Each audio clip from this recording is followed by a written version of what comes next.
നാളത്തെ ദിവസം കൂടി കഴിഞ്ഞാൽ ഇരുമ്പഴിക്കുള്ളിലേക്ക് തിരിച്ചു പോകുന്നവനാണല്ലോ എന്നോർത്താണ് ഞാൻ കണ്ണടച്ചത്. അതിനിടയ്ക്ക് എനിക്കെതിരായി അവൻ കരുക്കൾ നീക്കാൻ തുടങ്ങി. ആദ്യം ആ പത്രക്കാരൻ ജോൺ സക്കറിയ, ഇപ്പോൾ നീയും. സാക്ഷി പറയാൻ ആളുണ്ടെങ്കിൽ തെളിയാത്ത കേസുകൾ തെളിയിക്കാമല്ലോ, അല്ലേ? അത്ര പെട്ടെന്ന് തന്നെ ഞാൻ വിട്ടുകൊടുക്കില്ല. ഇല്ല സാർ, നിങ്ങൾക്കെതിരായി ഞാൻ ഒന്നും ചെയ്യില്ല, ഒരിക്കലും ചെയ്യില്ല. എന്നെ ഉപദ്രവിക്കരുത്. എന്റെ അച്ഛനും അമ്മയ്ക്കും ഞാനല്ലാതെ മറ്റാരുമില്ല. പേടിക്കുന്നത് എന്തിനാ? നീ ഞങ്ങളുടെ ആളല്ലേ. നിന്നോട് ഞങ്ങൾക്ക് എന്നും സ്നേഹമാണ്.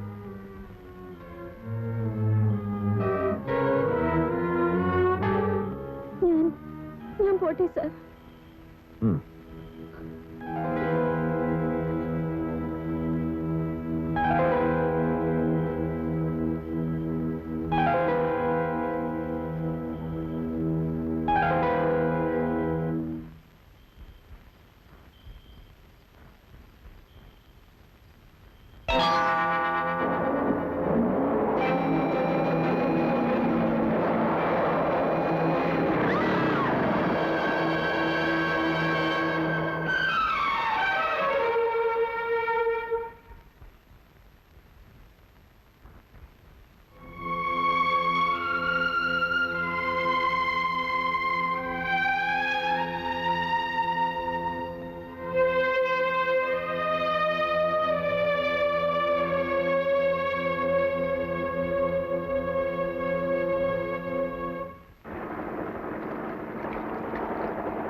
നീ പോയിക്കോ.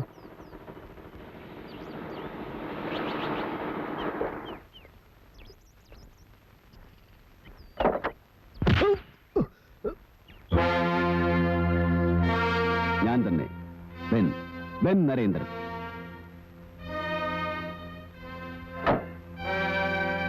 ഇന്നത്തോടെ എന്റെ പരോൾ തീരുക.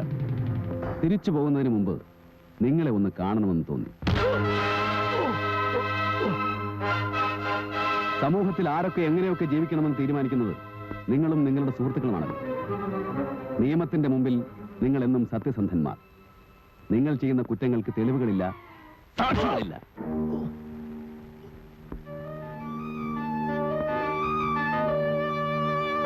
ഒരു കുടുംബത്തിന്റെ മുഴുവൻ ആശ്രയമായിരുന്ന ജനു, മുഖംമൂടിയില്ലാത്ത പത്രപ്രവർത്തകൻ ജോൺ സക്കറിയ, നിഷ്കളങ്കയായ ഗീത, 3 പേരെയും നിങ്ങൾ കൊന്നു. അതിനുള്ള ശിക്ഷ 3 വീതിച്ച് നടപടികൾ സ്വീകരിക്കാനാണ് ഞാൻ വന്നത്. ജഡ്ജ് ഞാൻ തന്നെ. Justice for human rights, Ben Narendran. എന്റെ കോടതി, എന്റെ നിയമം. വക്കീലന്മാരും വാദങ്ങളും അപ്പീലും ഈ കോടതിയിലില്ല. ശിക്ഷ നടപ്പാക്കുന്ന ആരാച്ചാരും ഞാൻ തന്നെ.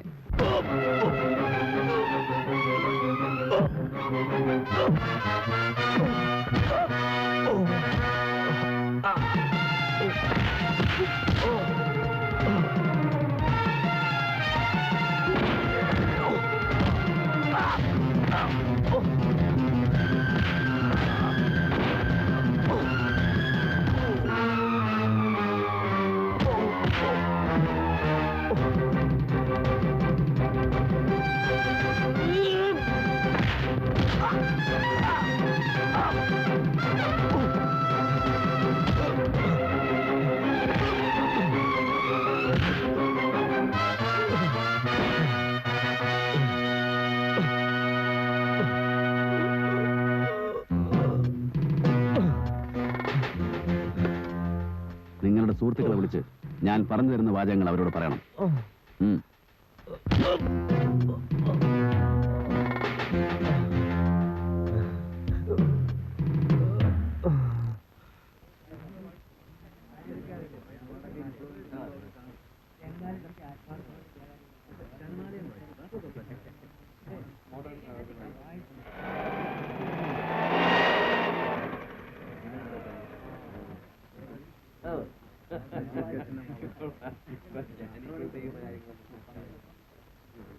കൃത്യസമയത്ത് തന്നെ പുള്ളി എത്തിച്ചേരായിരിക്കും അല്ലേ? നമസ്കാരം. വന്നട്ടെ വന്നട്ടെ. എന്താ ഇത്ര ലേറ്റ് ആയത്? ഹേയ്, നരേന്ദ്ര വന്നു. വാ. ഇല്ല, ഞാൻ ഈ നേരം വരെ കാത്തു നിന്നു. ബെന്നെ എവിടെ വക്കീലേ? ഇപ്പൊ വരും. അത്യാവശ്യമായ എന്തോ കാര്യത്തിന് പോയത്. കുഴയ്ക്കോ? ഇല്ലെന്നേ, പരിപാടി തുടങ്ങുമ്പോഴേക്കും പുള്ളിയും എത്തും.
നമസ്കാരം. വരണം സാർ.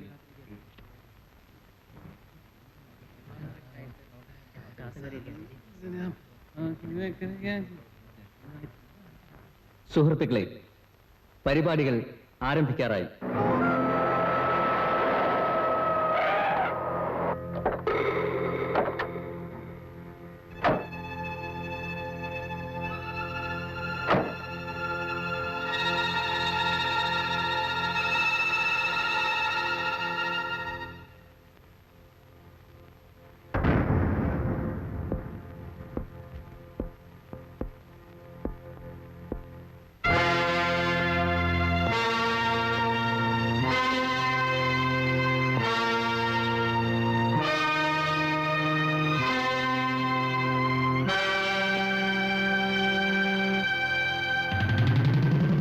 നമ്പ്യാരെ ആയിരിക്കും അന്വേഷിക്കുന്നത് അല്ലേ? അയാൾ കുറച്ചു മുമ്പ് മരിച്ചുപോയി. കൊന്നത് ഞാൻ തന്നെ. അറിയപ്പെടാതെ പോയ ഒരുപാട് കുറ്റകൃത്യങ്ങൾക്കുള്ള ശിക്ഷ. എല്ലാ കാര്യങ്ങളും നിങ്ങൾ ഒന്നിച്ചാണല്ലോ ചെയ്തിരുന്നത്. അതുകൊണ്ട് ശിക്ഷയും ഒരുമിച്ച് അനുഭവിച്ചേ തീരൂ. മന്ത്രിയുടെ ബന്ധുവായാലും പോലീസ് സൂപ്രണ്ടിന്റെ മകനായാലും തെറ്റ് ചെയ്തവൻ ശിക്ഷ അനുഭവിക്കണം.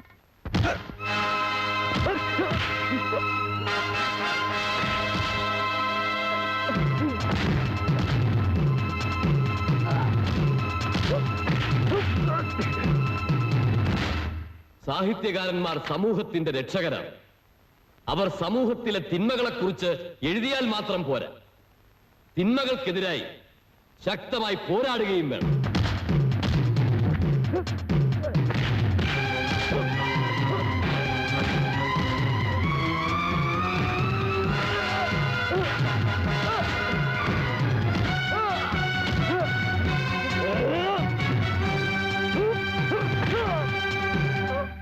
പണവും സ്വാധീനവും ഉപയോഗിച്ച് പാവങ്ങളെ കൂടുതൽ പാവങ്ങളാക്കുകയും അവരുടെ ശവക്കൂനകൾക്ക് മുകളിൽ ദന്തഗോപുരങ്ങൾ പണിയുകയും ചെയ്യുന്ന സാമൂഹ്യ ദ്രോഹികൾക്കെതിരെ ആഞ്ഞടിക്കാൻ ഇവിടത്തെ എഴുത്തുകാരന് കഴിയണം.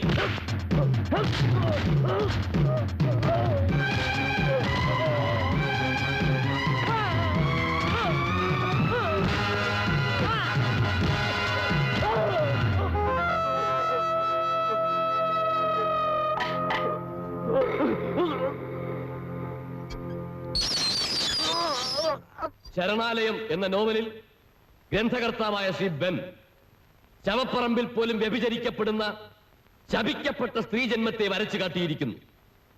സ്ത്രീത്വത്തെ അപമാനിക്കുന്ന അസുരജന്മങ്ങളെ ഉന്മൂലനാശം ചെയ്യാൻ സ്വാർത്ഥതയില്ലാത്ത സാഹിത്യകാരന്മാർക്ക് കഴിയും.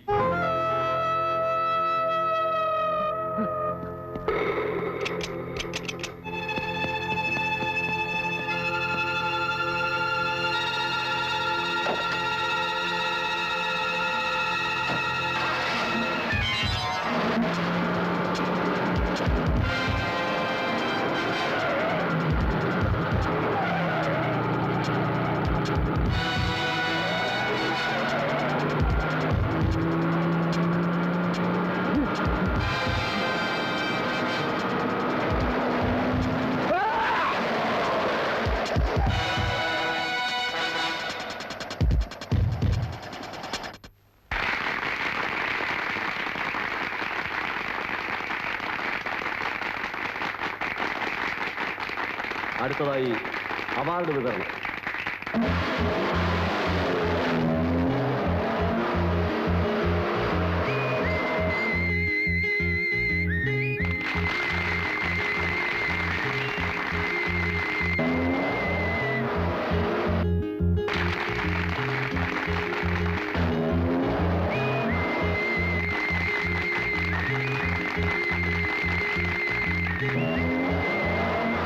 ശ്രീ ബെൻ നരേന്ദ്രൻ ഇതുവരെ എത്തിച്ചേരാത്തതുകൊണ്ട് അദ്ദേഹത്തിന്റെ അടുത്ത സുഹൃത്തായ അഡ്വക്കേറ്റ് PS നെന്മാറയെ ഈ award ഏറ്റുവാങ്ങാനായി ക്ഷണിച്ചുകൊള്ളുന്നു.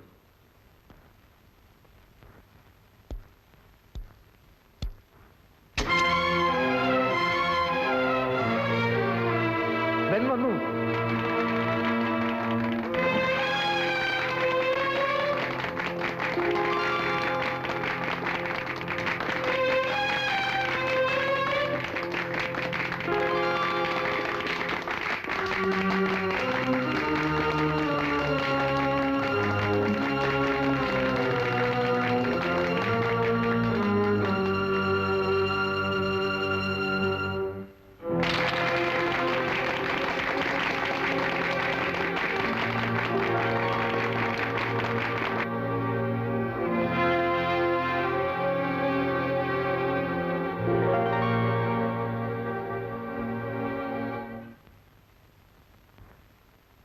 Behind every fortune, there is a crime. ഓരോ വിജയത്തിന്റെ പിന്നിലും നിയമത്തിന് കണ്ടെത്താൻ കഴിയാത്ത ഒരു കുറ്റമുണ്ട്. ജീവിതത്തിൽ ആദ്യമായിട്ട് ഞാൻ വിജയിച്ച ദിവസമാണ്. മനസാക്ഷിയുടെ അംഗീകാരം കിട്ടിയ ആദ്യ ദിവസം. 3 സാമൂഹ്യ ദ്രോഹികളെ ഞാൻ കൊന്നു. കൊലപാതക കുറ്റത്തിന് ജീവപര്യന്തം ശിക്ഷ അനുഭവിക്കുന്ന ഞാൻ ജീവിതത്തിൽ ആദ്യമായി ചെയ്ത കൊലപാതകം. എന്റെ സ്നേഹിതൻ ജനു കൊല്ലപ്പെട്ടു. കള്ളപ്പണത്തിന്റെ സ്വാധീനം അതൊരു ആത്മഹത്യയാക്കി മാറ്റി. വിലയ്ക്ക് വാങ്ങിയ നിയമത്തിന്റെ കറുത്ത കോട്ടുകൾ മറയാക്കി കൂലിക്കെടുത്ത സാക്ഷികളെ കോടതി മുമ്പാകെ നിരത്തി ഭഗവത്ഗീതയും ബൈബിളും വിശുദ്ധ ഖുറാനും സാക്ഷി നിർത്തി അവർ സത്യത്തെ കശാപ്പ് ചെയ്തു. സമൂഹത്തിൽ പാവക്കൂത്ത് നടത്തുന്ന ആ കാപാലികന്മാരെ പേടിച്ച് സ്വന്തം ശരീരം പോലും ആ ദ്രോഹികൾക്ക് വിൽക്കേണ്ടി വന്ന പാവപ്പെട്ട എന്റെ അനുജത്തി ഗീതയും ഇന്നലെ കൊല്ലപ്പെട്ടു. നിയമത്തിന്റെ കണ്ണിൽ അതും ഒരു അപകടമാണ്. ആ ശവം തീനി പട്ടികൾക്ക് മരണശിക്ഷ വിധിച്ച് എന്റെ കോടതിയിൽ ഞാൻ ജഡ്ജിയായി. Justice for human right.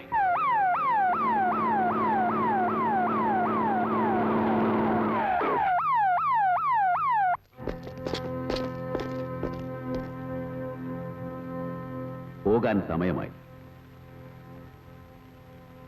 എന്റെ പുസ്തകത്തെയും എന്നെയും സ്നേഹിച്ച എല്ലാവർക്കും നന്ദി.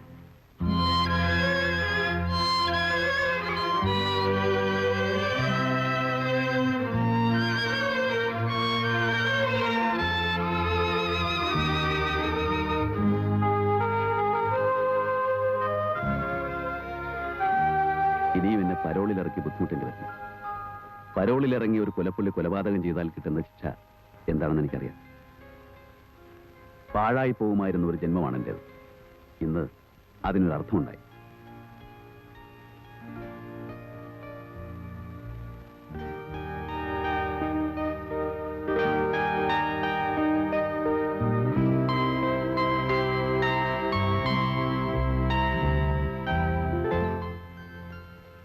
തനിക്ക് തരാൻ ഇത് മാത്രമേ എന്റെ കയ്യിലുള്ളൂ.